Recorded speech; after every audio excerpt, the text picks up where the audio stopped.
What's up? Kahataw pa Jack, April na, Earth month na. Ngayong pasasamahin natin ang crop and cause. Ako po si Marlon Feliciano ng Hataw pa Jack, inyong chairperson. For this video series, kasama natin ang mga lodi sa paggawa ng unique at eco-friendly na bikes. Ang Bambike at ang mga bosses natin sa Climate Action, 350 Pilipinas.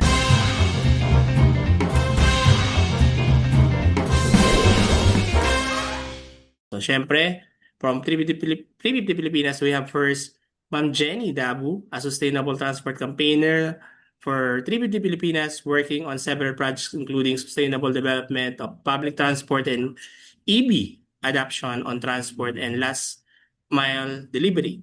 As a program manager, she leads research projects and stakeholders engagement in promoting sustainable transportation. So si Ma'am Jenny also volunteers in a women's organization and has special interest in gender responsive and social actions. Before joining 350 Pilipinas, Ma'am Jenny worked as a travel and tours manager for 7 years. Outside the port, Ma'am Jenny is a proud mother of an awesome child and spends her free time crocheting, knitting, and watching BLCS. Ano ba yung BLCS? Ano ba ito? Korean series ba ito? Mamaya tanong natin si Ma'am. So next, from 350 Pilipinas also is Sir Ara Alejo, a clean air campaigner. Sir Ara is the clean air campaigner at 350 Pilipinas, where he drives crucial initiative for climate justice, clean air, and the transition away from fossil fuels in the Philippines. Ara's work is characterized by bridging community action, policy advocacy, and public engagement through network building with partner organizations, cycling communities, national agencies, and local government units.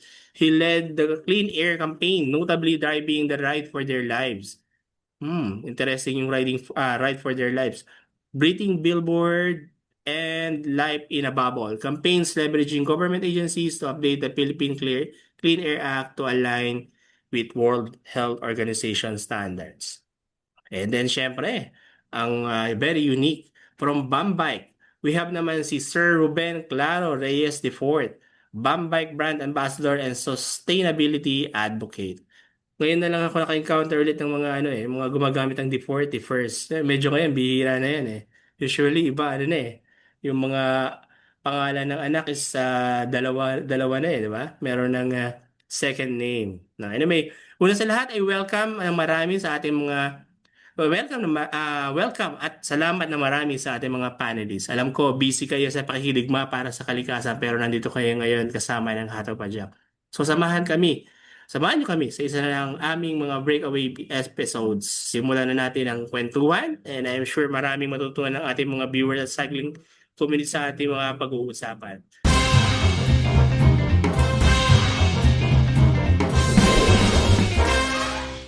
Sige, pabatiin muna natin sila, Sir Ruben, Ma'am Jenny, and Sir Ara sa ating mga viewers. Sir Ruben, can you take the lead? Bati ka po muna sa ating Hataw Pajak community at sa ating mga viewers. Maraming salamat sa tune in. It's a fantastic opportunity to share our advocacy. Sa amin sa Bambike, hindi lang kami gumagawa ng bamboo bikes. Ang pinapahiwatig namin ay ang advokasya para sa greener future. Yeah, so say hi naman, Ma'am Jenny and Sir Ara. Hello po. Magandang gabi po sa mga nanonood at tagapakinig po ng Hataw Pajak. Magandang gabi rin po kay Sir Ruben po ng Bambike. Maraming salamat po sa pag-imbita sa 350 Pilipinas. Kami pong dalawa ni Mr. Ara Alejo ang makakasama po ninyo ngayong gabi. Yes, Sir Ara. Magandang gabi po sa inyong lahat. Ayun, maraming salamat po sa imbitasyon at wini-welcome namin yung mga ganitong kwentuhan kasi gusto natin marami tayong mas kakampi dun sa usapin nung paano natin mapigilan yung lumalalang krisis sa klima. Ayun, isa na nga yung pagbibisikleta dun sa mga solusyon na makikita natin dun sa lumalalang krisis sa klima. Ayun na po. Thank you again to everyone.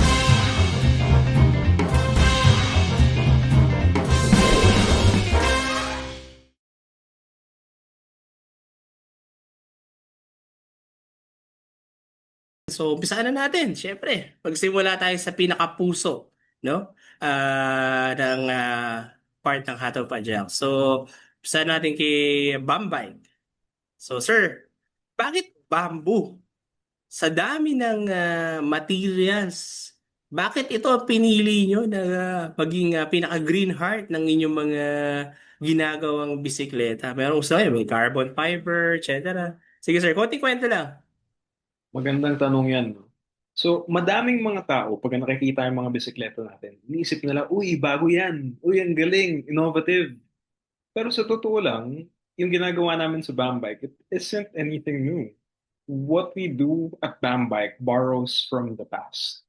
Kung tignan natin yung mga gamit na gawa dito sa Pilipinas, yung mga bahay natin, mga utensils, mga fabric even, ang daming mga galing sa bamboo.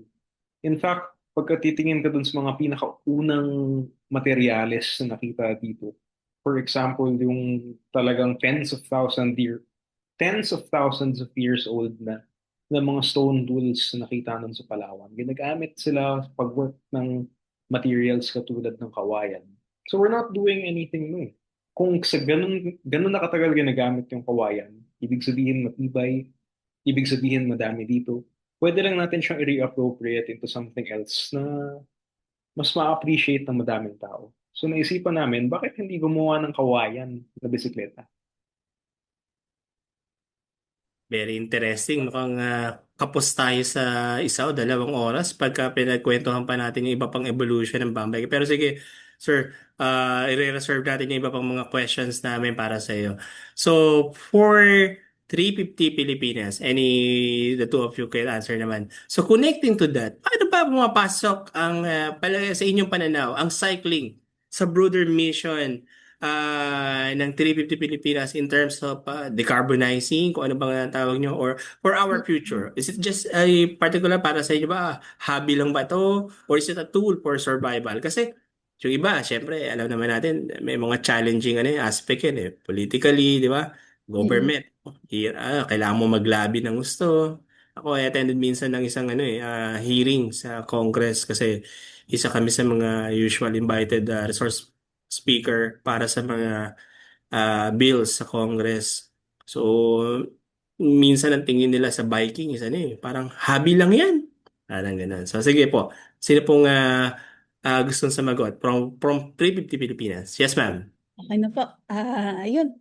So, yung 350 Pilipinas, nabanggit nyo na sir na ang work talaga namin dito sa Pilipinas ay on decarbonizing. So, yung decarbonization na tinatawag, ito yung pag-shift away from fossil fuel dependence. So, dito sa Pilipinas, yung top 3 na nakadepende ang Pilipinas sa fossil fuel ay yung energy sector, yung agriculture, at saka yung transportation sector. So, dito, nagpo-focus kami on energy and transportation. So, itong dalawang sektor na ito yung heavily dependent talaga dun sa mga imported na fossil fuels at ito rin yung talagang nag-empower ng buong economy natin. So, ayun, dito sa mga programa namin sa 350 Pilipinas,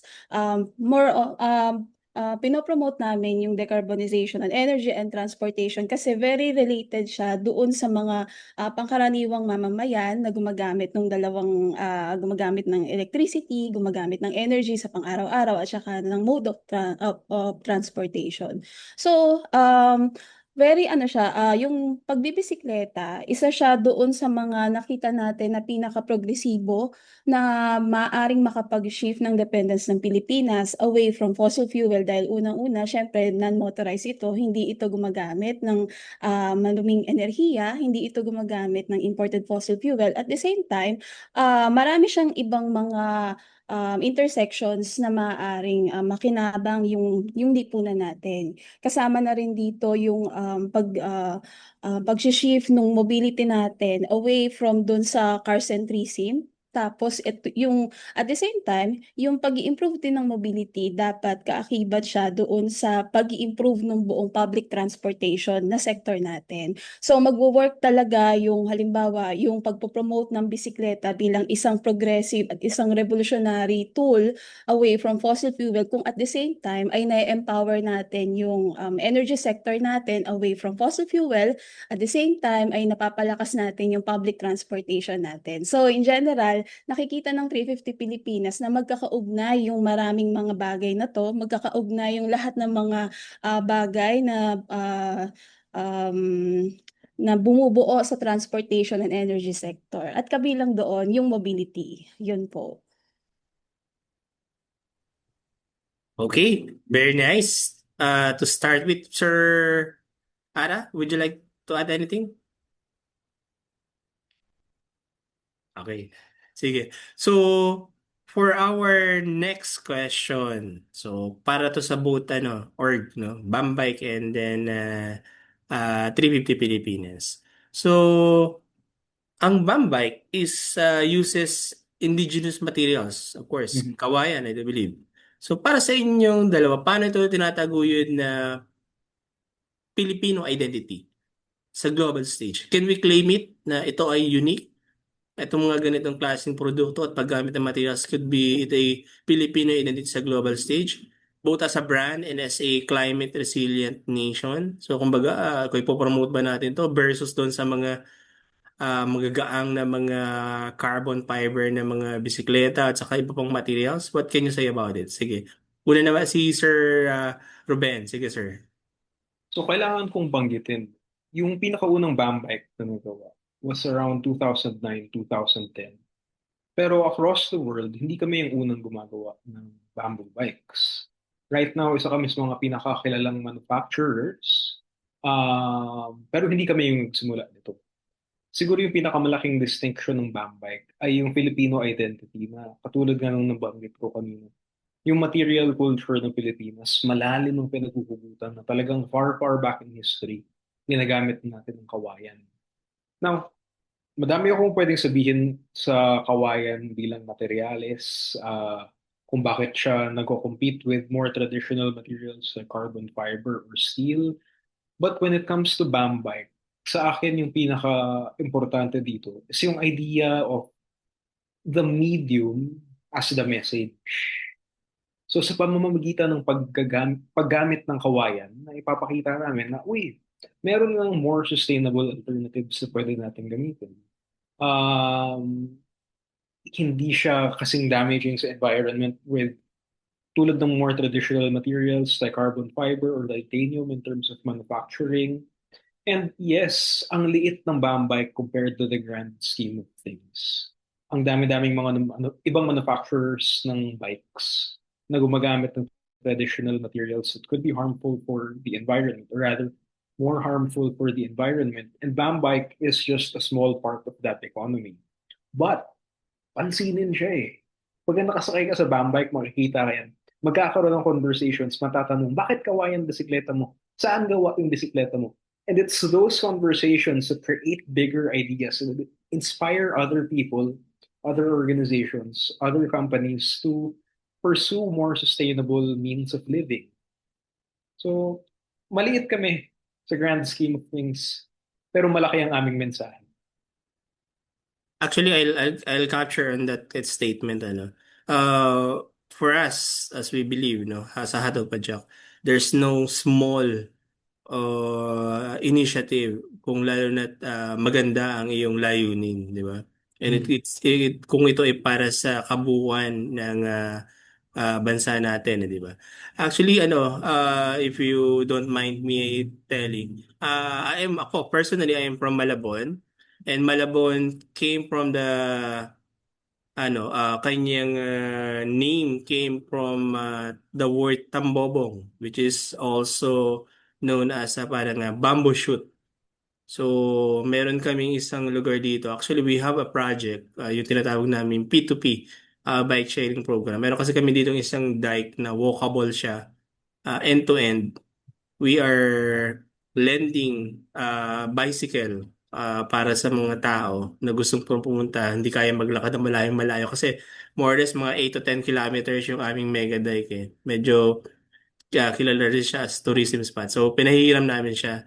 So I was thinking soon, siguro soon, ang ilalagay naman namin para mas maging merong Malabon na touch siya is bike naman. So looking forward to that kind. Yes, sir. You were raising your hand.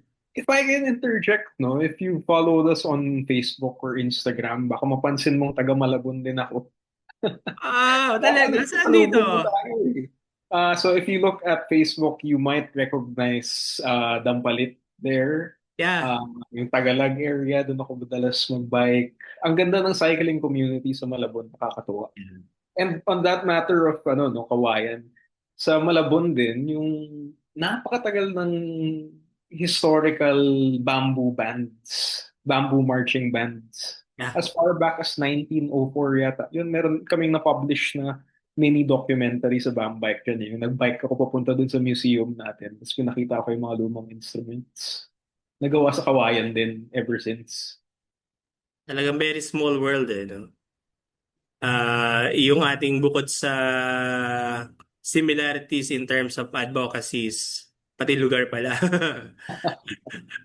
Talaga. Anyway, sige ma'am. Sa 350 Pilipinas. So how what's your take in terms of indigenous materials na ginagamit natin all around us in terms of biking at saka sa iba pa? What do you think knowing it to be as a Filipino identity sa global stage? Ay, siguro po si Ara, mas masasagot niya yan. Sige sir. Siyempre, kaya din namin na-appreciate yung pakikipagtulungan sa Bambike. Lagi kasi ano siya pagpapakita ng ingenious na mga materyales na pwede natin magamit nga dun sa pagbibisikleta. Marami yung sa Pilipinas, ang kagandahan sa Pilipinas, magaling mag-adapt eh. Siguro makikibatin ako dun sa usapin ng Malabon at saka ito particular sa Malabon at Nabotas. Hindi naman ako taga dyan, pero ano siya, may inaaral kami dati, yung padjak yung pedicab sa Malabon at Nabotas. Meron siyang, yung nakalift, yung gamit parang Japanese bike. So mas mataas siya kasi nag-a-adapt yung kanilang public transportation dun sa lumalalang krisis din sa klima dahil bahain, kailangan stainless steel na mataas yung pedicab na gagamitin. Di ba? Yung sa Maynila, ang karaniwan ay mga ano siya, pag dito yung mga mababa na parang BMX. Pero yun nga, dyan kami nakakita sa Malabon at Nabotas nung mga pedicab na mataas. Tapos yun na nga siya, ang maganda kasi sa mga ingenious na materials, ano to kapag papakita siya na hindi, ah, itong mga ganitong klase din ng pamaraan, siyempre pag sira yung bisikleta, ang materialis yan, minimina yan eh. So kung sa usapin ng environment at saka sustainability, ah pwede siyang parang pagpapakita siya na hindi natin kailangan magmina ulit ng magmina para sa mga materyales ng bisikleta. So pagpapakita nga siya ng sustainability. Thank you, sir. Very well said. Talagang no? Isang pagkapakita na ang bisikleta is very flexible, di ba? So, adjustable pa. Pero, of course, there's a question doon sa sa durability, di ba? So, marami mga nag-aalangan sa durability. So, kung doon sa ating kasama sa Bambike. So, konting explanation siguro. Bakit ito isang natural carbon fiber para sa ang paggamit ng bamboo sa bisikleta? At sa 350 Pilipinas naman, from a climate perspective, gaano ka-epektibo ba ang ganitong nature-based solution sa transportation natin? Kami dati sa dito sa Malabon, of course, marami ko napapasya guys, si Sir, kumarila to. Yung meron dito, of course, yung balsa sa Nyugan, talagang bamboo may dyan. Meron kami pa dito sa Dampalit din yung La Bamboo. So, mga emerging namin yung mga bamboo sites. Sige. Sige, sir. Before anything, nape-predict ko nang mag-ride kami ni Sir Marlon soon. Now, Looking about, forward to that. Looking forward to that. all right. About yung concern, magandang na-bring up mo yun. Kasi nung nag-start ang bamboo, isa yan sa mga pinakamalaking challenge namin. Masama ang perception ng bamboo, ironically sa Pilipinas. Meron siyang notion na isa siyang poor man's timber na ginagamit ba for temporary structures, mga ganun, makuna ba, which is far from the truth.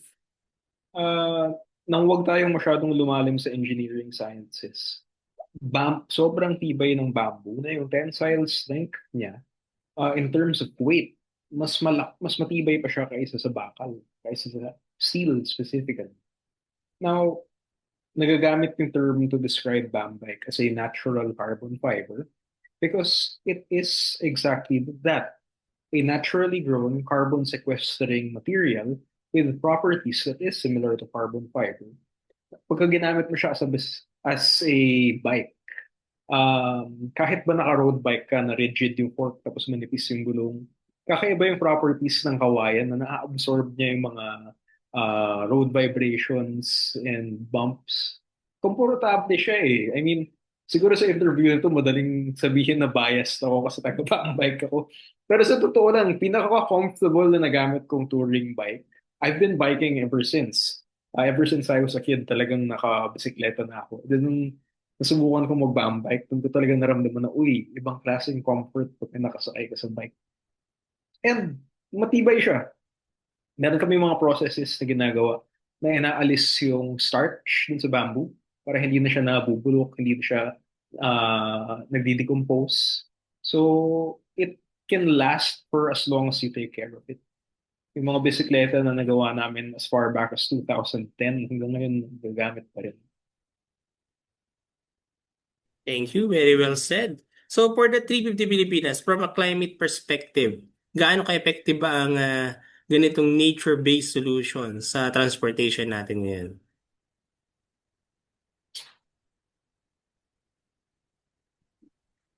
Sige, sino po ang pwede sa 350? Sige. Ano nga siya eh. Gusto natin talaga yung mga ganitong klase, yung mga nature-based na solution. Yung isa dyan, pagpapakita kasi siya ng hope na kaya ka gumagawa ng solusyon at kaya ka rin gumagawa ng mga proof of concepts. Kasi gusto natin ipakita na may magagawa tayo, lalong-lalo na doon sa usapin ng krisis sa klima. Una, yung pagbibisikleta, ano na siya eh, way na siya para decarbonize. Tapos, dadagdag pa nga yung mga ganitong klase ng innovation. Kasi, ibig sabihin, nagpapatuloy din nung pag-develop pa ng technology. Hindi lang sa pagaan yung mga bisikleta, kundi pagpapakita din siya na kaya pa natin mag-develop ng mas sustainable lang yung pagbibisikleta, pero may sustainable pa na paraan para gumawa ng bisikleta. Uh, Gusto kong dagdagan no, Sir Arak. Natuwa ako dun sa sinabi mo kanina eh. Yung about sa mining and yung sa alternative materials na hindi mo kailangan magmina. Dami natin mga alternatives na tulad mo sabi niyo. Sa industry natin sa pagbibisikleta, I think yun yung pinakamalaking challenge, yung mga materials that are mined. Tama, no? So yung natural resources natin locally, no? So isang malaking bagay yun. Okay? So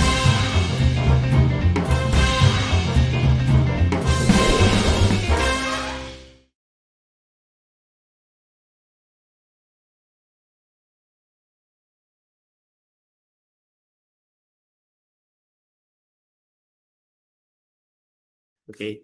So our next part will be the climb or impact and challenges. Sige. So hindi lang usapang bisikleta itong ating tinatalakay ngayon no, mga kasama. So this is also a community building, no? So pag-usapan natin sa perspective ng Bambike, paano nakakatulong ang bawat padyak ng Bambike sa kabuhayan ng ating mga builders? Dahil syempre, sabi nga natin, pag-usapan natin kayo na locally source, di ba? Ang mga materials. So I don't know kung lahat ba ng tungkol sa paggawa ng bisikleta nyo from the manufacturing part is locally done or meron ding internationally done or paano ba? Sige sir, konting kwento lang. In terms of i-relate natin doon sa yung nabibigay niyang industry or livelihood in terms of economy naman ng ating mga local dito sa atin. So, yung bikes namin, the frame is 100% made in the Philippines. Gawa sila ng Gawad Kalinga community based in Victoria, Tarlac. Now, the components that are placed on these handmade bike frames are dependent on the customer's orders. Part of sustainability kasi is yung repairability ng bikes. So for that reason, yung mga ginagamit niyang components, the same components na ginagamit sa mga ibang bisikleta. For example, yung wheel sets niya, yung bottom bracket niya, yung headset niya, mga standard yan. So halimbawa kung palitin na yung parts na yun, madaling palitan. As a company, iba yung triple bottom line namin.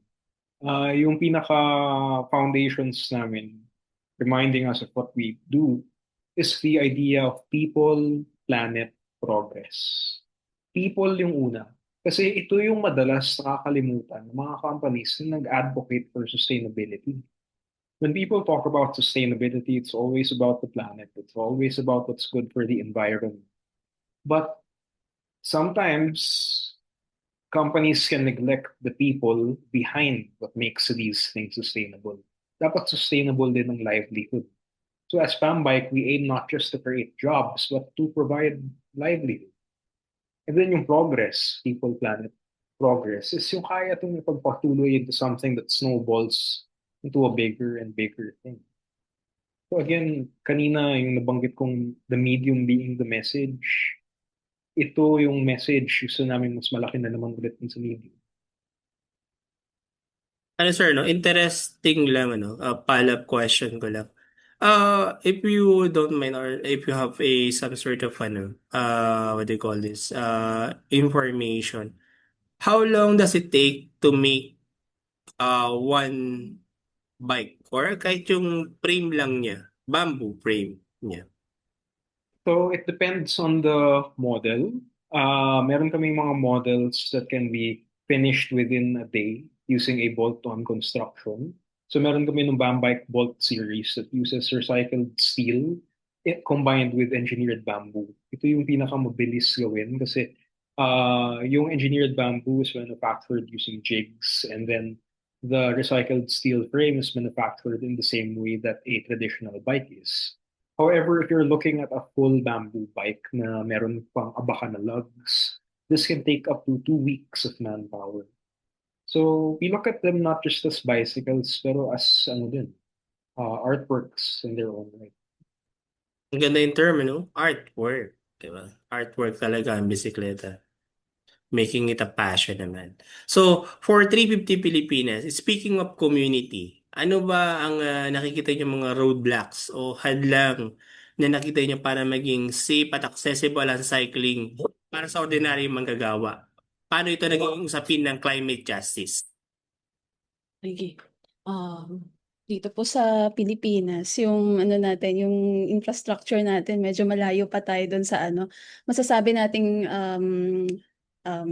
safe siya at sustainable para sa lahat ng mga gumagamit ng kalsada.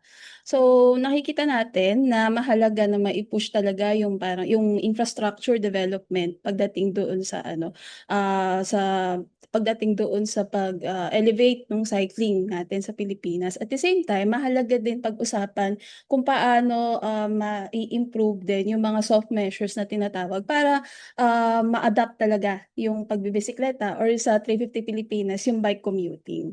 Nakikita natin na yung ngayon, halimbawa, sa krisis na nangyayari ngayon sa transport system natin dahil sa papatinding pagtaas ng gasolina, ng diesel, at alam naman natin yung mga sasakyan nakadepende talaga yan dun sa dalawang yon, sa gasolina, sa diesel, sobrang volatile ng ekonomiya ng Pilipinas. Nakikita natin na biglang umuusbong yung usapin doon sa paggamit na naman ng bisikleta. Nafe-frame siya bilang isang alternative na mode of transportation, which is good kasi nadadagdagan yung exposure talaga nung pagbibisikleta. At nakikita natin na opportunity to para ma-promote natin yung tinatawag na bike commuting. So sa bahagi ng 350 Pilipinas, nakikita natin na although merong mga roadblocks pagdating dun sa hard infrastructures na meron tayo, at the same time ay yung parang pagtingin din ng ibang mga grupo sa lipunan natin hinggil sa pagbibisikleta, nakikita natin siya na opportunity para ma-promote natin yung bike commuting. At syempre, ang mga commuters naman natin, yung kalakhan dyan ay yung mga workers talaga, yung mga estudyante, at saka yung mga babae. So mahalaga na yung pag-promote ng bike commuting at saka yung mga infrastructure na kinakailangan para masustain yung bike commuting para dito sa mga sectors na ito, naka-design siya base dun sa security, sa sustainability, at syempre doon sa pagiging inclusive nito, doon sa mga sectors na ito. So, mahalaga na yung pag dinidesign natin yung mga cities natin, nakabase siya doon sa pangangailangan ng mga bata para magamit din ng mga bata, ng mga babae, at saka ng mga manggagawa yung kalsada natin na labas pa doon sa nararanasan nila sa kasalukuyan po. Yun. Dagdag Very ko lang nice. siguro, Sige ah, po. mahalaga yung binanggit ni Jenny na bike commuting.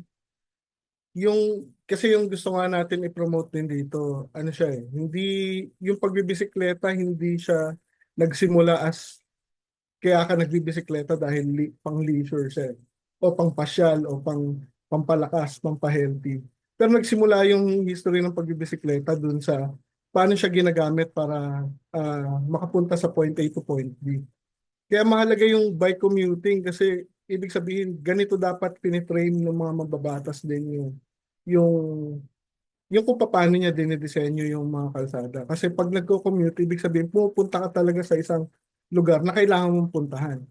Tapos kaya mahalaga na yun yung framework din natin doon sa bakit natin pinopromote yung cycling bilang climate solution. Kasi yun na nga, ang mahalaga dito, sinabi na ni Jenny kanina, pero ang dapat priority nung kung paano natin dinedisenyo yung ating mga kalsada ay kung paano natin uh, minumove yung tao, hindi yung mga sasakyan. Tapos ayun, kaya yun, mahalaga nga yung termino na yun. Thank you. So, sa usapang carbon footprint naman tayo. So, Bambike, paano ba masasabi na mas malinis,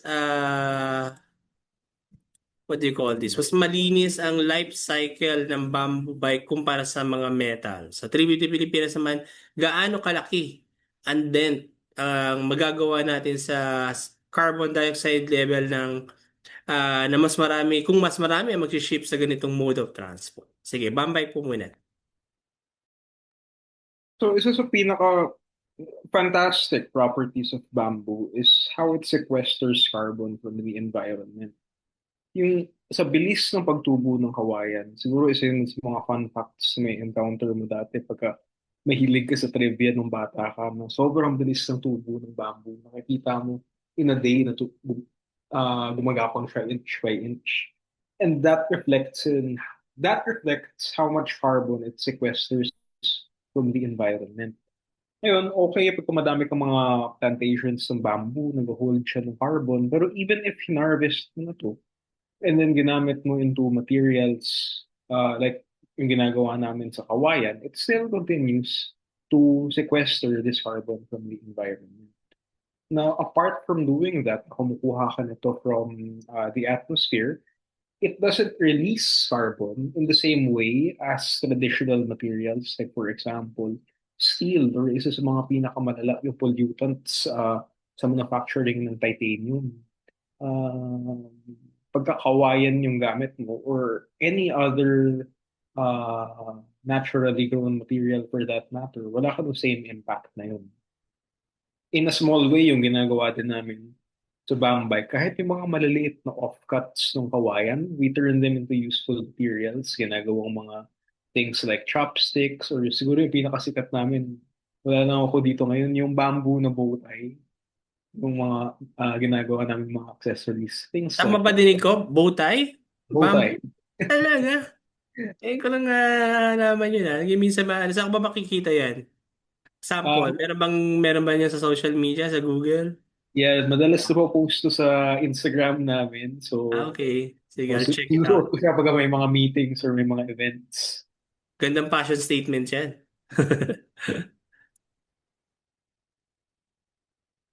Sige, sa 350 Pilipinas, ano ba ang pinaka-dent natin na nakikita niyo sa dito sa carbon dioxide level kung mas marami mag-ship sa ganitong mode of transport? Biking. Ano bang nakikita niyo? Meron ba tayong statistics or figures na pinag-uusapan with Ay, this? maganda pong natanong niyo yan. Sa 350 Pilipinas, nakikita natin yung personal mobility.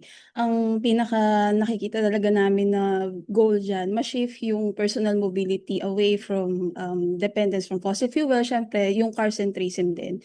So, sa ngayon, nung sinimula ng 350 Pilipinas, yung tinatawag na bilang siklista, bilang siya ay isang convener nito, nagbibilang pa lang ito nung kung gaano karami yung mga tao na nasa bisikleta, kung gaano karami yung mga bisikleta na nasa kalsada, particular dun sa ilang mga specific na mga lugar. Pero sa ngayon, hindi pa talaga nabibilang dito kung gaano karaming greenhouse gas yung na-emit or yung na re-replace nito. Pero ang magandang balita ngayong taon, yung annual na bilang siklista, sinama na po namin doon sa methodology kung paano i-compute yung GHG. So, hindi pa man din namin mabibigay yung talagang statistics ngayon kung ilan na yung na-phase out natin doon sa from last year, 218,000 na bilang na mga people on bicycle. Pero siguro pwede nating abangan at the end of the year by November, meron na tayong statistics kung ilang greenhouse gas yung maaring ma-replace sa paggamit ng bisikleta. So, mas nag-promote na ako. Pero yun po yung magiging itsura ng annual bicycle count po ngayong taon. Meron na po siyang GHG na barometrics para mabilang talaga ilan yung pwede nating ma-replace na GHG po. Yun po. Napakaganda, no? So it's a very good thing din kasi we're working on this, hindi lang naman on a sprout of idea. It is more or less, meron din naman scientific basis tayong sinusundan, di ba? Para at least mas sure tayo. Tama-tama din, November is National Bicycle Day. Tama ba? Fourth Sunday, kasi kami usually din. Anything we'd like to add, Sir Ara? Ayun. Gaya nung binanggit mo, di ba, sabi mo nga, mayroon tayong pinaghuhugutan na siyensya kung bakit natin pinopromote yung pagbibisikleta. Yung una siguro dahil kung sa usapin niya ng climate pollutants at saka air pollutant, isa yung transportation sa pinakamalaking nag-aambag sa ating ambient air pollution. So, ano siya? Ah, ito medyo nasusukat siya kung ito siguro yung ibabangga namin dun sa research namin for this year. Pero ayun na nga, transportation yung halos 60+% sa buong mundo na nag-aambag sa air pollution. Na yung mga yung pollutants sa hangin natin, yun din naman yung mga climate pollutant.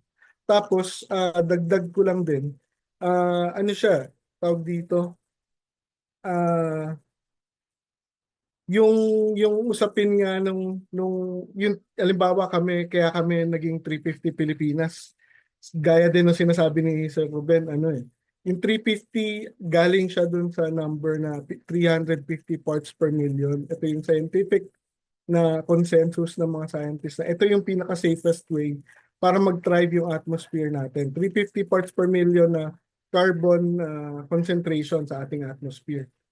Sa ngayon, nasa 420 na tayo. So, hindi malaki yung dent na sa totoo lang, kung hindi marami, kung yung Pilipinas man, lahat ng buong Pilipinas ay magbisikleta, hindi pa rin siya ganong kalaki yung magiging ambag natin dun sa hindi tayo, makakagawa tayo maliit na dent. Kasi yung Pilipinas, hindi naman siya rin isa sa mga pinakamalaki nagko-contribute sa carbon emission. Kasi maliit na bansa lang tayo.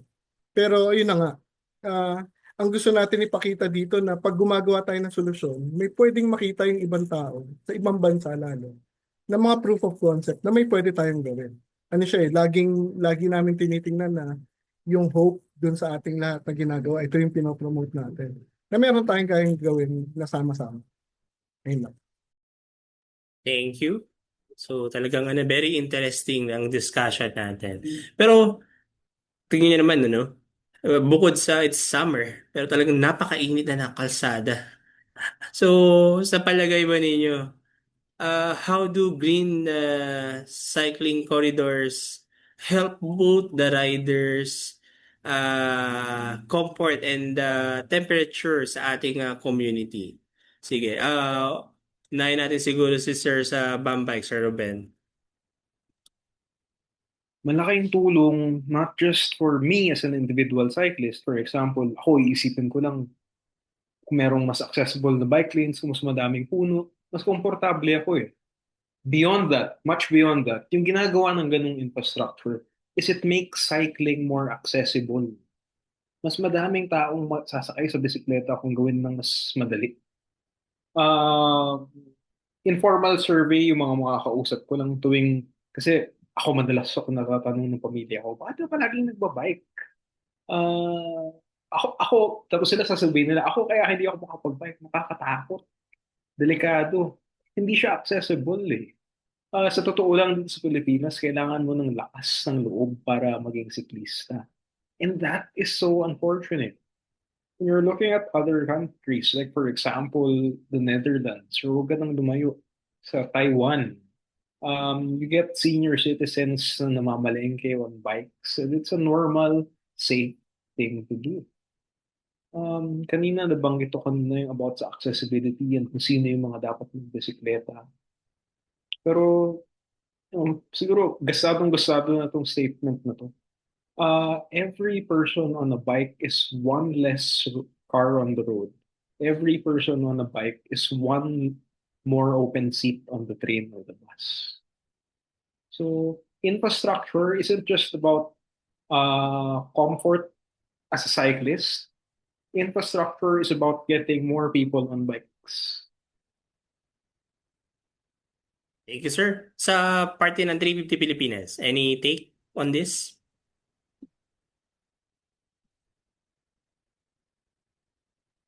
Kumbaga, how do green cycling corridors like more trees, less concrete, help both the riders' comfort and the city's temperature?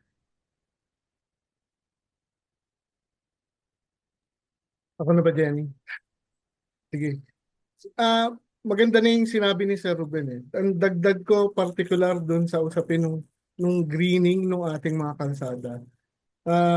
Ano siya, dagdag siya ng mga carbon sink. Yung mga humihigop ng mga carbon dioxide sa mga kalsada, lalong-lalo na nga sabi ko, transportation yung main na pollutant. So yung pagtatanim na maraming puno sa tabi ng mga kalsada, nakakatulong siya para maging carbon sink. Maganda na yung mga example na ginawa ng Iloilo, yung sa Malabon, maganda rin siya eh. Yun yung isang gusto kong puntahan, yung anong tawag doon, yun nga yung mahabang 8 kilometers ano. Hindi Mega ko alam, Dike. yung sa Mega Dike, gusto ko siyang puntahan, hindi pa lang nagkaroon ng panahon. Pero yung mga members sa amin pumunta na dyan. Pero yun na nga siya eh. Ah, ano, may gumagawa ng mga effort.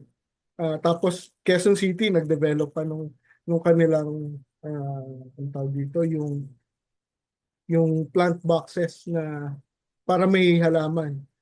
Yung mga ganun yung mga kailangang i-develop pa eh. Kung hindi madaling magtanim ng mga puno sa mga tabi ng kalsada, baka pwede nga maging genuine din sa pag-develop pa nung, nung ating mga infrastructure. Katulad ng ginawa din sa Quezon City. Yun lang. Ano sir, ito ang deal ko sa iyo. Meron kaming sineset up na tinatawag na bike food crawl or Malabon food crawl through bike. Mahilig ka sa pagkain, papasyal kita sa Begadek at saka pupuntahan natin yung mga food destination dito. Ako, sasama ako dyan, ha? Syempre. Yung inayos namin yung programa. Pero we call it as food crawl. Actually, I experienced it already sa Iloilo. Medyo iba nga lang yung aming approach. More or less parang we're going to replicate it pero baka i-improve lang. Sa Iloilo kasi para siyang yung mga food stations nila, yung molo, mga ganun, mga some sort of Pero sa gabi namin ginawa, doon kasi ginawa yung National Bicycle Day celebration noong 2023 ng DOTR. So we are one of the contingents there. You Okay.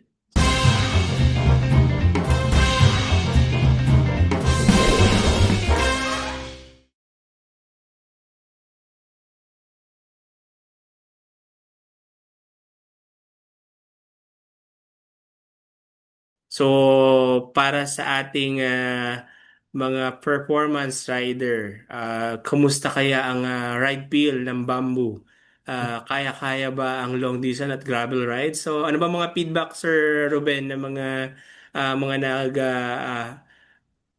nag-a-avail ng mga bum bike or nakakapag-try ng mga bum bike natin? Ang kakaiba sa bamboo, madalas na gamiting phrase sa kanya, di ba? Bamboo doesn't break, it bends. So what bamboo is, it has a unique quality that allows it to spring back into shape. And nagagamit namin tong property na to by engineering it into comfort and performance for the bike. So siguro kami as bike manufacturers, yung pinaka ng pagmamalaki namin ay yung balance na yun between flexibility and rigidity. So kung i-describe ko ang BAM bike frame, it bends where it has to and it is stiff where it needs to be. And how does this translate into riding? Siguro ako personally, yung experience ko ramdam na ramdam to sa gravel.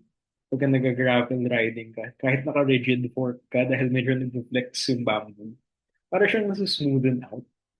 So, yun, madalas kong marinig na feedback. Pagka naka-bam bike ka, you can ride longer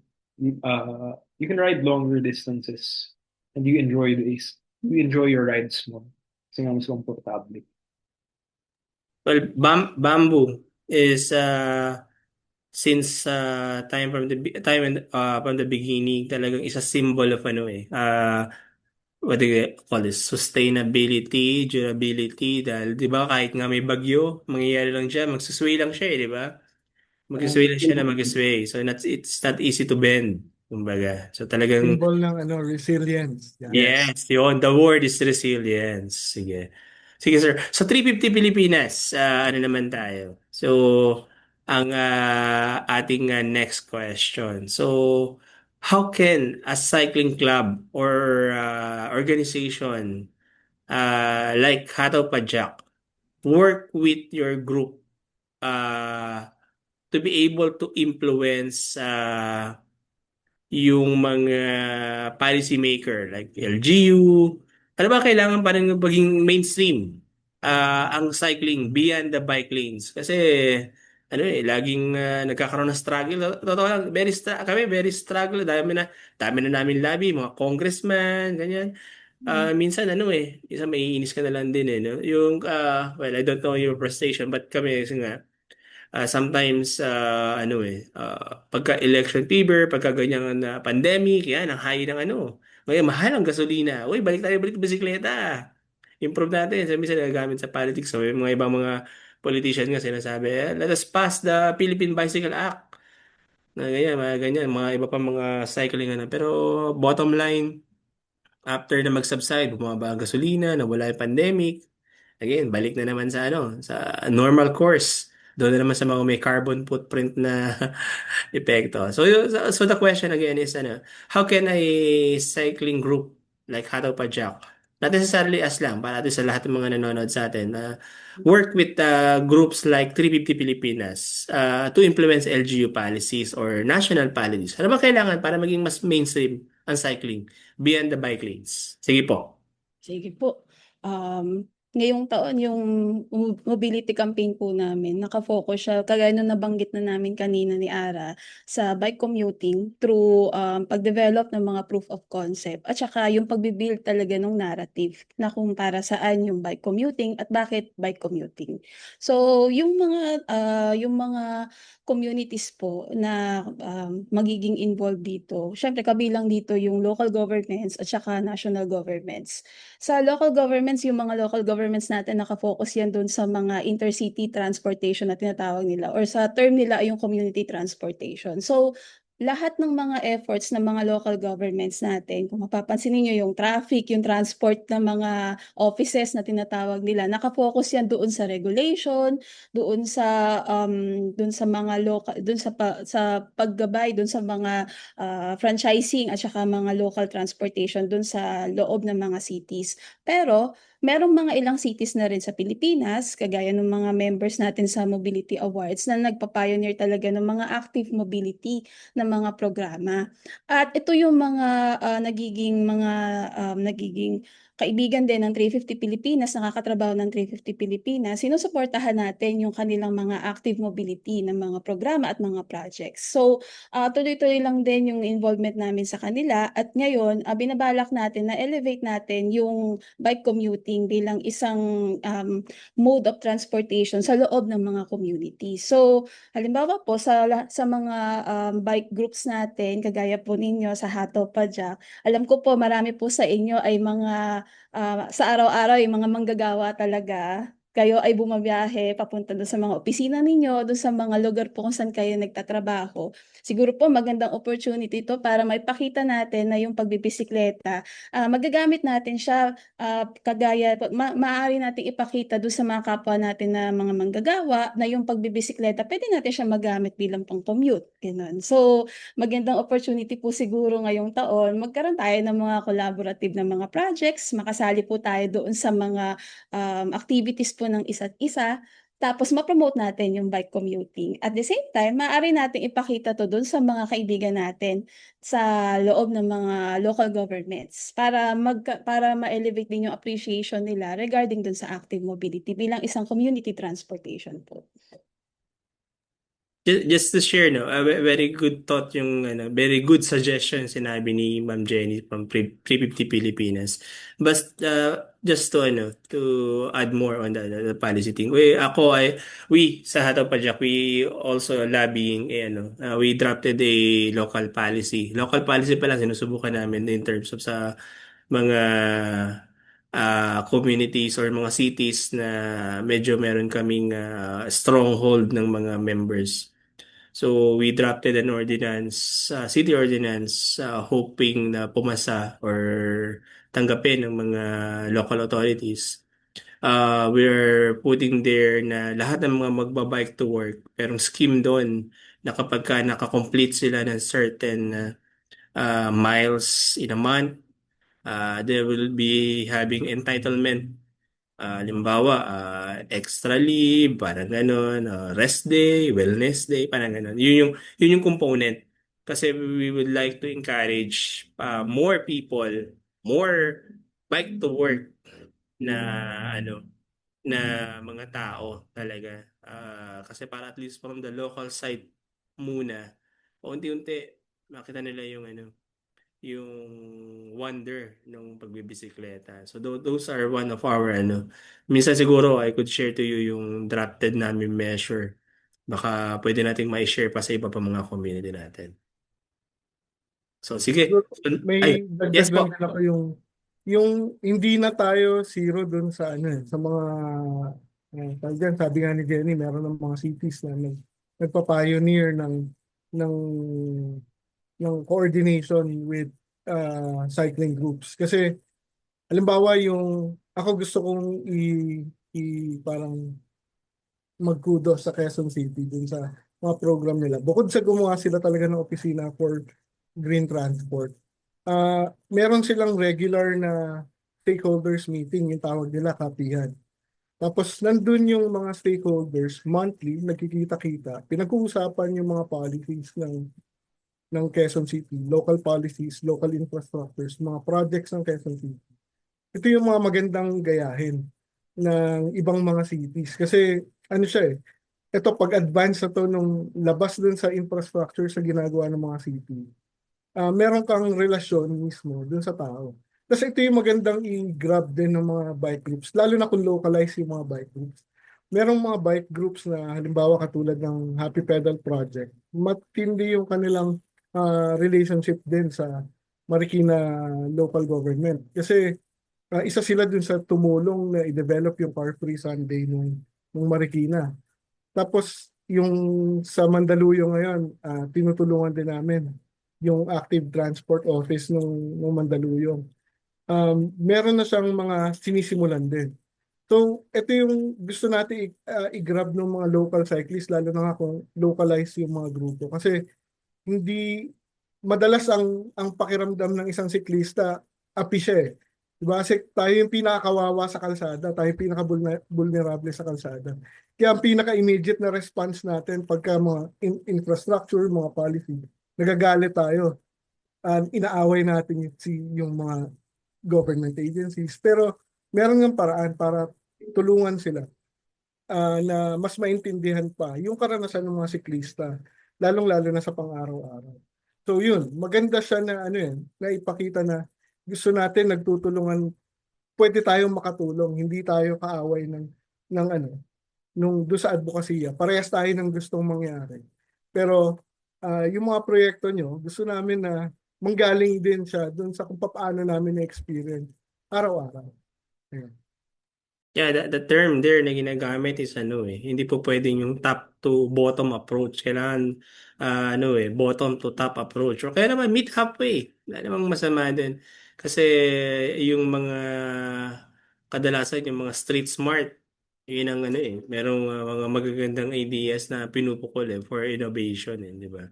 Kasi mas na-experience nila yung nasa ground level instead na yung mga madalas nasa four corner ng opisina, di ba? Sige. So, innovation check tayo mga kasama. Bambike ay mayroon na ring e-bikes, no? I do believe, tama ba ang tingin ko? Pero later on siguro, sagutin ni sir. So, sa 350 Pilipinas, do you, Bambike and then 350 Pilipinas, do you see e-mobility and craftsmanship working together to solve our urban transport crisis? Tulad niya, may electronic bikes na. Sige. Si Sir muna, Sir Ruben. For sure, no? Ako, I'm a firm believer na the future is electric. One reason being is kasi meron tayong solar capabilities when it comes to electric bikes. So, isa yun sa mga bagay na pinag-experimentohan namin ngayon kung paano pwedeng magamit ang mga solar charging stations to integrate them with bike tours and bike use in general. Secondly, kung bakit ito importante is because electrifying bicycles, again, babalik na naman tayo dun sa discussion ng accessibility. Hindi lahat ng tao merong lakas na mag-bike ng 10 kilometers. Pero pagka i-electrify natin to yung mga pedal assist, mas madaming mga taong makakagamit ng bisikleta for more uses. Hmm. Sige po. Thank you, sir. Sa 350 Pilipinas, do you see e-mobility and craftsmanship working together to solve our urban transport crisis? Opo, nakikita po natin na kabilang yung e-mobility tsaka syempre yung craftsmanship. Pero para sa 350 Pilipinas, yung nakikita kasi natin na paggamit ng bisikleta, paggamit ng mga electric vehicles or paggamit po ng public transportation, hindi po talaga siya nakatutok doon sa mismong sasakyan or doon sa kung anong sasakyan yung ginagamit ng tao. Pero mas nakatutok siya kung dun sa pag-shift talaga sa paggamit nung mga sektor ng lipunan, pagdating dun sa transportation. So, nakikita po natin na yung electric vehicle, yung electric mobility na may kinalaman po dun sa personal mobility ng mga tao. Lahat po yan ay makakatulong para mabawasan po yung dependence ng Pilipinas mula sa fossil fuel. Pero, mag-work din siya at the same time yung electric mobility or electric vehicles kung yung sources po ng energy natin ay nagmumula din siya sa renewable. So, lahat po yung mga measures na may kinalaman sa pag-shift ng transportation, kasama yung bisikleta, yung public transportation, yung EV, kailangan po na mag-work together po yan. Kasama rin po yung energy system. So, lahat po yung mga solusyon na yan ay sinusuportahan natin para mabawasan yung dependence ng Pilipinas mula sa fossil fuel. Ayun po. Yung Thank you. huling dagdag ko na lang din, gaya ng binanggit ni Jenny, for example, sa 350 Pilipinas, ang focus talaga namin light electric vehicles at mga public transport na mag-shift dun sa electric vehicles. Kasi halimbawa, bumili ka ng kotse na kung ano man brand yan. Pero kotse pa rin yan, isang tao ka pa rin sa kalsada. So magko-contribute ka pa rin dun sa papaano tumatagal yung mga tao doon sa kalsada. Ibig sabihin, nagkakos ka pa rin ng traffic. Kaya mas leaning kami doon sa, gaya ng sabi ni Jenny, public transportation na i-electrify at saka mga personal mobility na electric. Wala namang masama sa innovation di ba? We need to embrace technology, innovation, but of course, we need to always consider sustainability at saka yung resilience din natin, no? So,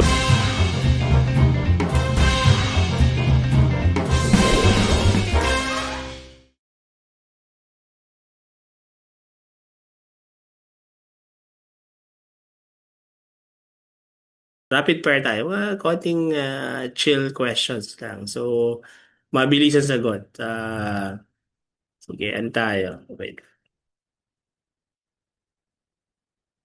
Okay. So, sa Bambay muna, alternate tayo. So, rapid fire, pan round tayo. Bilis ang sagot lang tayo, guys. So, sa Bambay, biggest enemy, ulan, humidity, o anay? And how do you armor the bike? Ano siguro, none of the above. Siguro apoy. Apo. Hindi, kasi yung bambike, ano na sila inalis yung starch. We process the bamboo para wala nang pwedeng kainin ng anay, wala nang pwedeng mag-decompose tulad ng untreated bamboo. So unless masunog siya, okay lang siyang mabasa. Okay lang siyang hindi siya kakainin ng anay. Well, it's a very enlightening enlightening answer kasi minsan yan ang mga isip ng mga tao. Ay kahoy pa din yan. Aanahin. Subject to break na. It's a good thing. So neither. So ano pala? Apoy lang. Apoy lang. Sa One 350 day, Yeah. Sa one day 350 will solve. Pilipinas, one item every eco-conscious cyclist should carry bukod sa helmet. Ako siguro, yung mga ilaw, yung mga Ilaw. visibility gears. Mahalaga talaga siya dun sa sa papaano tayo magiging safe sa kalsada. Kasi alam natin, gaya ng sinabi ni Sir Ruben, yung nakakatakot magbisikleta sa Pilipinas. So, kailangan mo pa rin ng mga pailaw, mga visibility vest o kung ano man. Tapos, siguro, pangalawa, tawag dito, yung mga tumbler. Para Water, makatulong na rin hydration. dun sa siyempre pag may dala kang tubig, pag may dala kang tumbler, sure ka na baon ka na tubig. Pero pangalawa, nakakabawas ka din ng pollution kasi hindi ka bili ng plastic bottle na mga water. Ayun. Lesser pollution. And then hydrated ka pa. So, sa Bambay ulit, favorite bamboo species for the ultimate ride? Gamit namin Bambusa spinosa or kilala locally na kawayang tinik. Interesting. Sige. So, 350 Pilipinas. Biggest myth tungkol sa cycling at environment na gusto nyo nang basagin? Ako siguro, yung cycling bilang leisure, hindi talaga siya pang leisure eh. Ginawa talaga yung bisikleta pang transportation eh. Parang kung i-relate ko siya doon sa pagkabata ko, kinder ako, hinahatid kami ng magulang namin sa bisikleta sa schools eh. Tapos parang yun din yung unang expression ko ng freedom kasi ah, pwede na akong makalayo sa bahay namin nung elementary ako, nakakalayo na ako ng bahay namin kasi may bisikleta kami. So Hindi ano kailangan siya, hindi lisensya siya no? pang Walang lisensya. Oo, hindi siya pang leisure talaga yung pagbibisikleta o hindi siya solely para sa mga health conscious or dun sa mga nag-sports. Ano talaga siya? Way siya ng buhay na na pwede mong gamitin pang araw-araw dahil ano siya, hindi siya alternative transport lang. Isa siyang moda talaga ng transportasyon na pwedeng gamitin. It's a way of life and it's also talagang part of mass transport, hindi lang alternative mode of transport. Yun ang ating good take doon. So for Siguro both, isa pa, yes sir. isa pang yung ito medyo medyo tawag dito, medyo tabu o ano siya na usapan. Kasi yung cycling daw, di ba, laging sinasabi healthy daw yung pagbibisikleta. Sa context ngayon nung Pilipinas bilang clean air advocate, sa context ngayon ng Pilipinas na napakalala nung air quality index ng Pilipinas, hindi healthy yung pagbibisikleta kung araw-araw mo siyang gagawin. sa lalong-lalo na kung rush hour. Ano siya eh, hindi ko dahil sinisiraan ko yung pagbibisikleta na hindi siya healthy. Healthy siya kasi nakakapag-exercise ka. In the contrary, ang lala nung mga kaso ng respiratory illnesses dahil sa pollution ng mga combustion engine o ng mga sasakyan. Kaya ano siya, dalawahan yung pagbibisikleta. Kaya medyo yung context lang natin ngayon. Kung nasa Maynila ka nagbabike commute araw-araw sa rush hour, medyo hindi mo masasabing healthy siya. Si ano nga, 'di ba si General Torre, ang isa sa pinopromote niya bukod sa bike to work, yung gas mask niya na sinusuot sa pagbibisikleta. Nire-recognize kasi na mad- ma, ma, ang problema natin sa pollution ay hindi naman yung pagbibisikleta, yung usok na nilalabas ng mga ibang sasakyan. Kaya ano siya eh, dapat yung usapin, yung health na impacts niya, ang sagot talaga diyan yung pag-minimize ng mga carbon, yung fossil fuel dependent na mga sasakyan. Lalo na yung mga mas luma pang makina. Ngayon, problema namin dito sa may Malabon area dahil yung nasusunog yung landfill ng Nabotas. Yung Megatech, hindi medyo unhealthy yung diagnosis ng ng EMB sa air condition dahil sa mga basura. But anyway, that's another story. For both organization, Bambike and then 350 Pilipinas. And for all siguro, no, at least prevailing naman para sa ating tatlong panelists.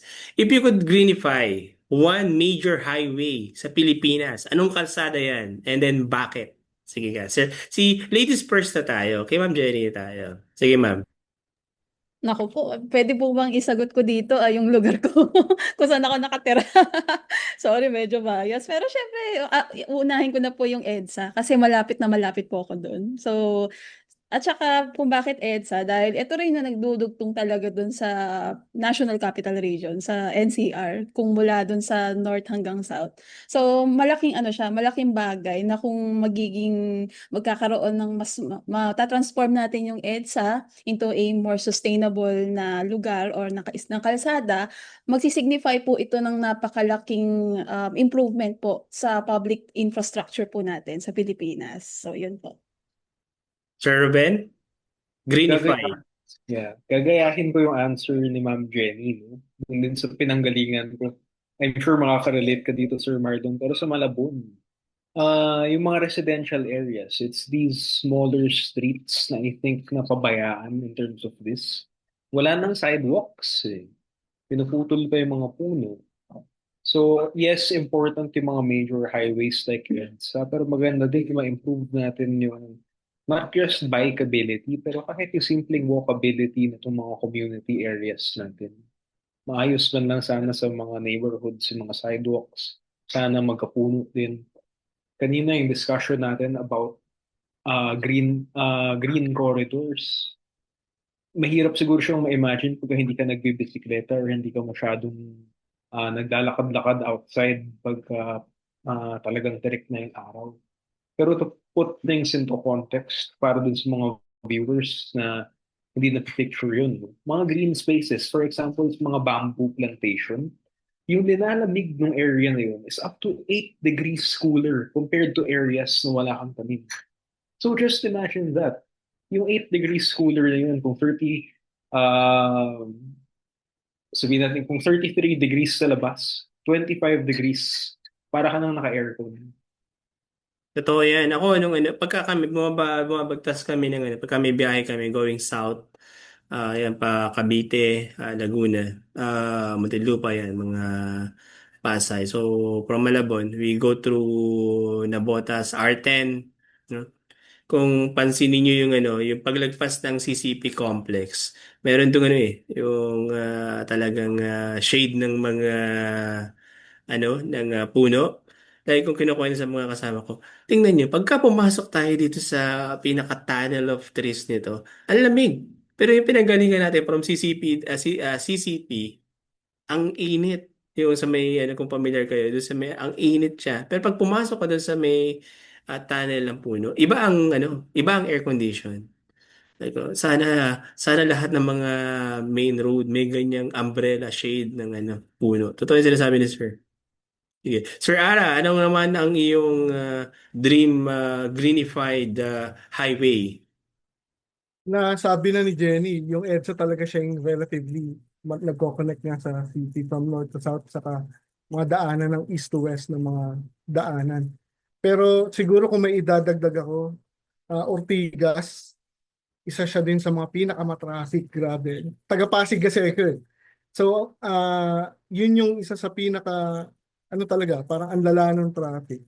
Tapos parang wala ka ng pag-asa na may magawa ka in terms ng public transportation. Pwede ang pinaka-posible na nga lang dyan, baka BRT pa, yung bus rapid transit. Kasi medyo makitid yung kalsada. Pero yung mga, yun yung mga ano eh, parang pagka iniisip mo sa urban planning na perspective, paano pa ba siya pwedeng i-develop yung Ortigas? Ang sikip-sikip niya, tapos ang dami-dami talaga. Kasi ano naman siya, daanan ng Rizal to ano, to Manila, yung mga ganyan. Yung mga east to west naman siya. Kaya yun yung siguro idadagdag ko. Pero kung meron pang iba, siguro maganda talaga Quezon Avenue din, Commonwealth, C5, yan yung mga ano pa, medyo notable pa. Sipor nga, wala na sir, no? Sipor Road. Wala na halos puno yata eh. Ang shade na lang na nararamdaman natin, no? G. Araneta, yung ano eh, yung highway. Yung Wala ano na lang, siya. yung expressway na lang. Expressway na lang ang init. Ang lamig mo Pero ang eh. init din. Ang init no? Ang Hindi init. hindi ka lang maiinitan ng sikat ng araw pero mainit pa din kasi mausok din ang sasakyan na nasa ibabaw, bababa din sa yan eh. So ano Totoo. din siya eh. Hindi rin talaga ganun kalamig. Okay. We're on the finish line. Thank you very much sa inyo. I do hope di ko kami siya tabala.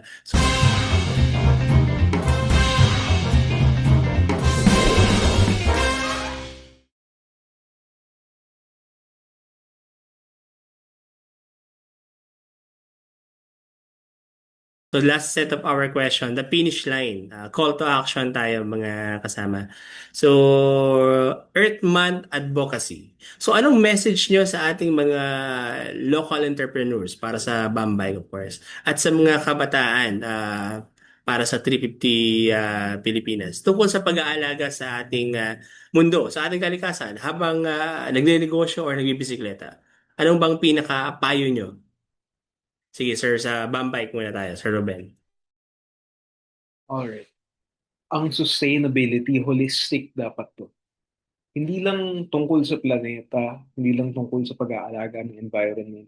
Kailangan din natin isipin ang sustainability ng tao. So, ang tunay na sustainability, pwede mong ituloy-tuloy, pwede mong isustain. And this can be done by creating livelihoods. Hindi lang yung para masabi mong green to. May greenwashing problem ang mundo eh. Na basta masabi lang na gumamit ng sustainable materials kunyari. Pero sa totoo lang, yung mga production chain niya, hindi sustainable. Yung mga ina-employ niyang mga tao, hindi naman talaga livelihoods na provide. So we have to approach sustainability in a holistic manner. Hindi lang yung planeta, pati yung tao. Yun lang. Thank you for the wonderful message. Parang ano, pang contest siya, sir. Sige, Ma'am Jenny, ikaw naman. Ano ang iyong takeaway? Message for youth for 350 Pilipinas, from 350 Pilipinas. Opo, siguro para sa mga kabataan na nanonood ngayon, ang mensahe ko po sa inyo ay sana makita natin kung gaano kahalaga yung tinatawag natin na energy and transportation. Siyempre, bilang bata, medyo ano pa yan, medyo malaking bagay kung titignan. Pero mahalagang maintindihan ng mga kabataan na yung energy and transportation, ito ay kaakibat siya or madikit talaga siya doon sa pamumuhay ng mga tao. So mula pagkabata natin hanggang pagtanda natin, panigurado, gagamitin natin yung energy and transportation. Nakadepende yung mga kabuhayan natin, yung buhay natin doon sa energy and transportation. So ang mensahe ko po sana ay tignan natin siya bilang isang mahalagang bagay sa ating buhay. At the same time, kilalanin natin yung mga karapatan natin regarding energy and transportation. Siyempre, kung sa transportation, ang karapatan natin ay isang sustainable na transportation na kung saan tayo bilang mga bata, malaya tayo na makakapaglakad sa labas at makakagamit ng mga ng transportation ng mga sasakyan papunta doon sa mga eskwelahan natin, sa mga pupuntahan nating lugar ng ligtas, on time, at syempre accessible siya para sa lahat. So sana sa mga kabataan ay pahalaga natin yung transportation and energy. Yun po. Kasama mo kami dyan sa mga sana mo, ma'am. Sige, Sir Ara. Anything to add? Yung syempre yung mensahe sa mga kabataan, subukan niyo yung pagbabike commute. Yung bike commuting, ano siya eh. Pwede naman siyang simulan sa maliit hanggang sa lumakas ka eh. Kasi yun nga, sabi ni Sir Ruben, hindi tayo lahat kaya magpumadyak ng 10 kilometers araw-araw eh. Pwede mo siya simulan sa paggampanan ng mga errands, pagpunta sa mga park, sa mga playground, sa malapit sa community nyo. Tapos saka mo subukan na lumayo pa ng konti. Tapos mas maganda to pag may kasama ka. Hindi lang siya mas maganda, mas masaya din. Tapos kung bakit ko tinutulak yung cycling as part ng solution or part ng involvement sa climate advocacy. Sa climate advocacy, napakalaki ng iniikutan natin dun sa advocacy. Energy, transport, dalawang parts lang yan, pero meron pa tayong waste, meron pang pag dyan, agriculture, pero yun na nga. Pero yung cycling kasi, ano siya isa siya dun sa mga solusyon na tangible siya, madaling hawakan.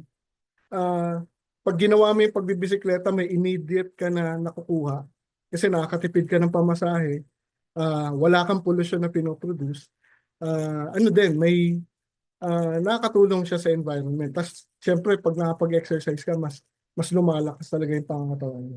Pero, habang ginagawa mo siya, makikita mo na doon yung intersectionality nga nung climate na advocacy. Habang nakikita mo kasi yung ginagawa mo yung pagbibisikleta, doon mo makikita na, kaya pala ang pangit nung pinapadyakan doon kasi wala ng mga puno. Doon mo siya ma-realize. So ano siya, hamon talaga siya sa mga kabataan na subukan yung pagbibisikleta bilang isang climate solution na pwede nating magawa kahit sa simula ay tayo mag-isa hanggang sa mas marami na tayong kasama. Ayun, sir, nakuha ulit ng attention ko yung gitara mo sa likod eh. And then you're giving your suggestion at saka mga word of enlightenment sa ating mga kabataan in terms of biking. Nasubukan mo na bang magbisikleta tapos dala yung gitara mo and then wala ka lang, may pinuntahan ka lang na wala kang ginawa kundi na maggitara lang or magpatugtog habang nagbibisikleta at saka nag-gigitara? Nasubukan ko na siya once sa Mhm. Marikina River Park lang, medyo malapit. Ah, Pero dati ginagawa ko siya na nagbabike ako, dala ko yung gitara ko. Medyo talaga. mahirap lang siya kasi dati, yung mga dati kong bisikleta, ano siya tawag dyan. Hindi pa ako marunong dun sa mga, ang tawag dito, dun sa mga bike packing. So, nung hindi ko pa siya alam, talagang binabackpack ko yung gitara. Pero ngayon, medyo mas kaya ko na siyang isakay sa bisikleta kasi medyo loaded yung bike ko. Pwede lang pang bike packing. Siya. Si Sir, si Sir Ruben, meron din na lang sarili niyang instrument. Ano yan? So Upload.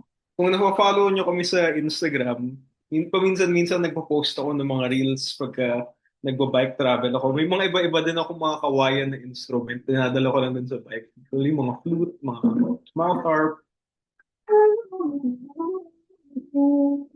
And yun, nakakatuwa lang na conversation starter din siya para pakita sa mga tao na, uy, Actually, yan na yung... that's the word conversation starter din. Tsaka nga nakikita ko yung bisikleta niya. Tapos nga pala, pwede nga rin palang flute ang, ang bamboo. Meron Ay, pa sa'yo. Meron ako ano? dito yung kubing. Uy, Uy! nice! Meron akong tattoo niyan dito. Aba! Ano Talaga siya, naman. Ano? ano to ethnic na katutubong instrumento sa Pilipinas. Tapos gawa nga Actually, siya sa bamboo. yan ang hinahanap ko kasi isa din sa mga target ko din is yung makuha yung attention ng mga younger generation. Kasi alam mo natin, di ba, music eh. Music is universal language eh, di ba? So, the reason I asked kanina yung sa pagbibisikleta while playing the musical guitar, and then yun na-open nga ni Sir yung kanyang flute. magandang ano pang-attract Pwede pala kami mag-ano sa ato pa dyan. Just get an idea. Pwede kami mag-invite ng mga musical people, musician. Yan, pwede siguro magkaroon ng guitar lesson. Basta nakabike kayo, punta tayo sa isang lugar. Tahimik, shady na lugar. Gitara, turuan namin kayo mag-gitara, turuan namin kayo mag-flute. Pwede na pala tayo magtayo ng banda no? Pero wala akong talent sa kanta eh. Baka si Ma'am Jenny may talent sa kanta.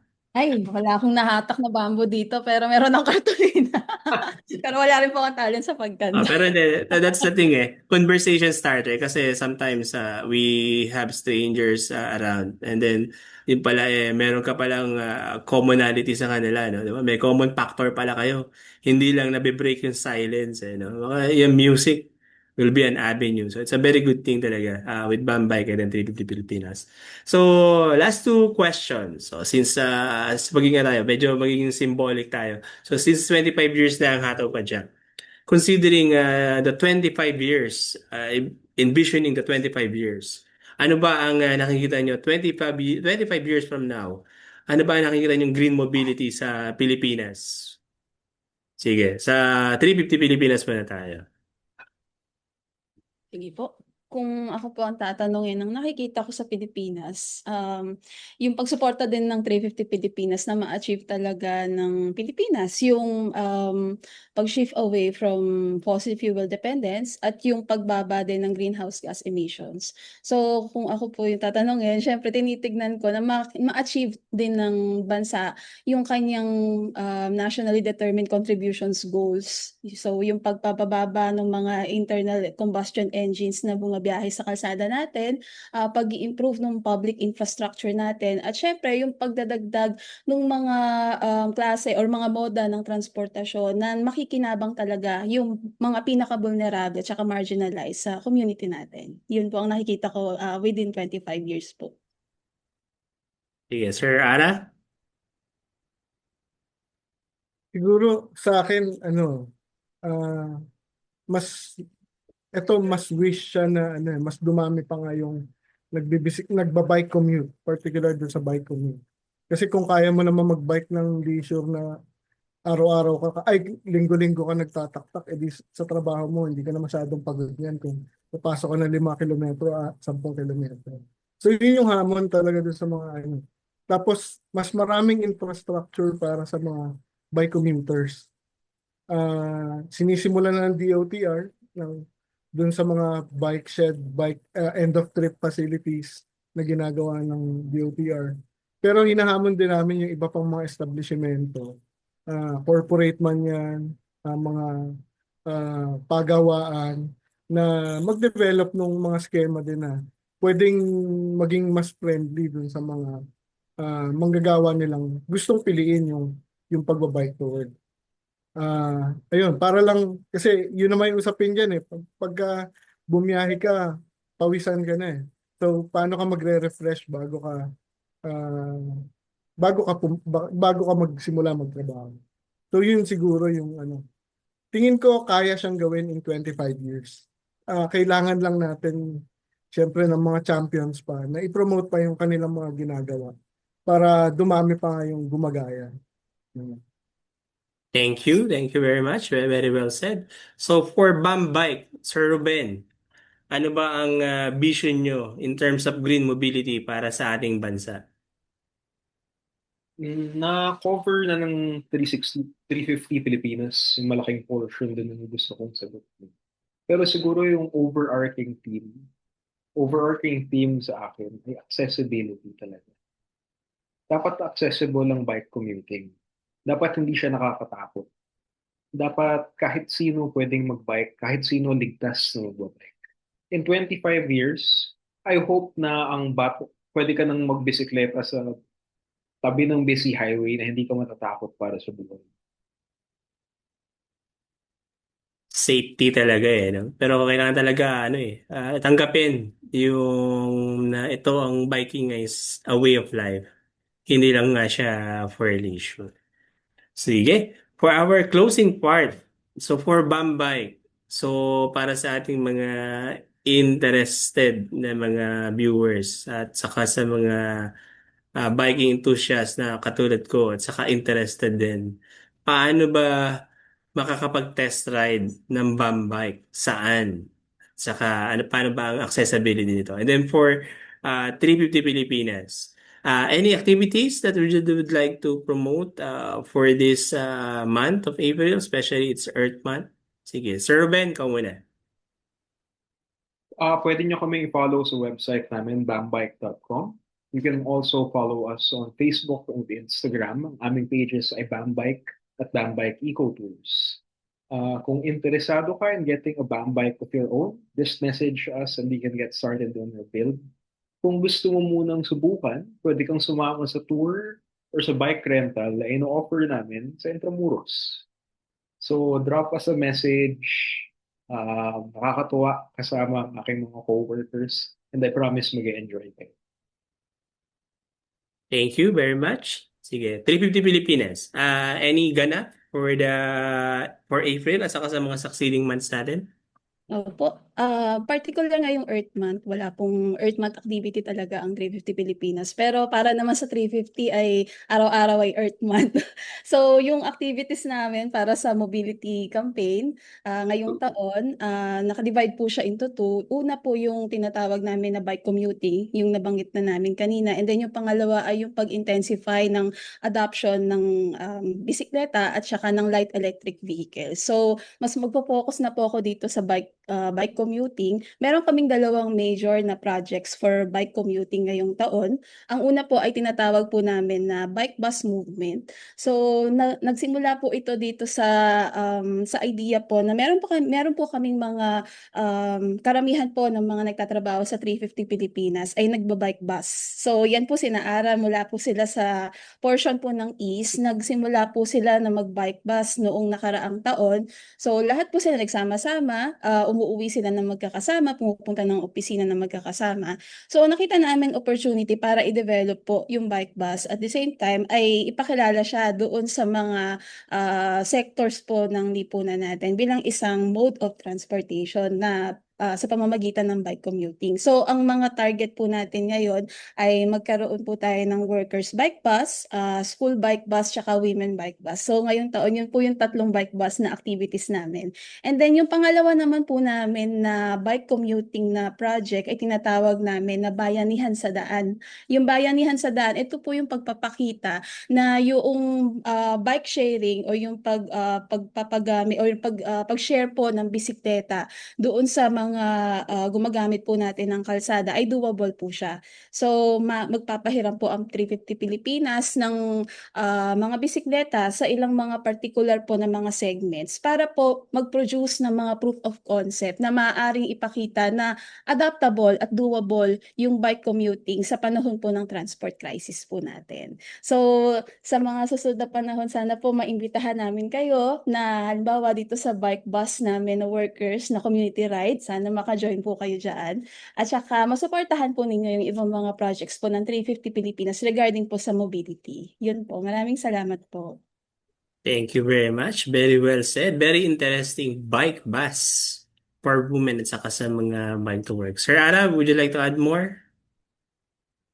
Siguro sa usapin naman nung clean air na campaign, tuloy-tuloy kasi yung pananawagan natin doon sa pag-upgrade ng ating air quality standard. So maraming tulungan with national government agencies, saka iba't ibang mga NGOs. Tapos siguro ang isang idadagdag namin ngayong taon ay yung pagbawi doon sa ating mga green spaces, pag-reclaim doon sa ating mga green spaces. Kasi ano na nga siya, medyo hindi na ulit siya na pag-uusapan. Pero dahil sa lumalalang crisis natin doon sa pollution sa hangin, gusto natin ng mas maraming green spaces, lalo na sa mga urban centers. Kasi yun na nga, pagka walang puno, napakainit ng kalsada, nagbabounce lang sa kalsada yung sikat ng araw, kaya doble yung init siya.